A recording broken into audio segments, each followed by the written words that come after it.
పరమ వినయంతో రామలక్ష్మణులు ఇద్దరినీ రామాయణ కాలంలో తన భుజం మీద కిష్కింధకాండ సమయంలో మోసినటువంటి వాడు. యుద్ధకాండలో రావణాసురుడితో యుద్ధం చేయవలసి వస్తే రామచంద్రమూర్తిని తన భుజముల మీద కూర్చోబెట్టుకుని రావణాసురుడికి ఎదురుగుండా తీసుకెళ్ళినటువంటి మహానుభావుడు. నిజంగా పరమాత్మ హనుమ యొక్క భుజముల మీద కూర్చుని యుద్ధం చేశారు. రామలక్ష్మణులు ఇద్దరినీ తన భుజాల మీద కూర్చోబెట్టుకున్నారు. హనుమ తన జీవితాన్ని వాహనంగా కూడా వెచ్చించారు. నేను రామదాసుని అని ప్రకటించుకున్నారు. నేను రామదూతని అని చెప్పుకున్నారు.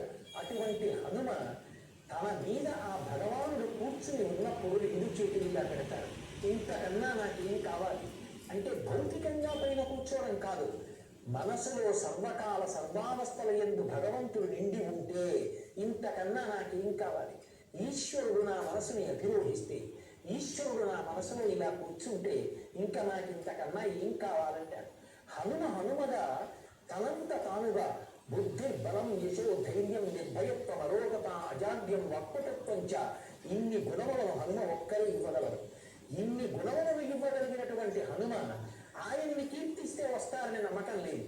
కానీ ఎత్ర ఎత్ర రఘునాథ కీర్తనం తత్ర సత్ర కృతమస్తకాంజలి బాష్పవాని పరిపూర్ణలోచనం మరుదిన్నమతరాక్షసాంతకం.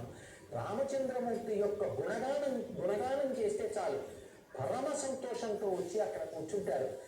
రామాయణము ఎక్కడ చెప్పబడుతోందో, రామనామము ఎక్కడ కీర్తింపబడుతోందో అక్కడ హనుమ ఉండి సర్వకాలముల యందు తనని ఆశ్రయించినటువంటి భక్తులను రక్షిస్తూ ఉంటారు. హనుమ యందు ఉండేటటువంటి గొప్ప గుణం ఆయన యొక్క వినయం. హనుమ యందున్న చాలా గొప్ప గుణం ఏదో ఎక్కడికో వెళ్ళి ముక్కు మూసుకుని జపం చేసుకుంటూ కూర్చోవడం కాదు. అందరి యొక్క ప్రయోజనం కోసం లోకంలో తిరుగుతూ మనసు మాత్రం భగవంతుని యందు ఉంచడం. ఇంత బలం ఉన్నవాడు, ఇంత పాండిత్యం ఉన్నవాడు, ఇంత శక్తి ఉన్నవాడు తన కొరకు ఏ పని చేసుకోకుండా లోకహితం కోసం ఇన్ని పనులు చేసి పెట్టడం, ఇన్ని గొప్ప గుణములు ఉన్నాయి కాబట్టి హనుమని వాహనంగా స్వామి స్వీకరించారు.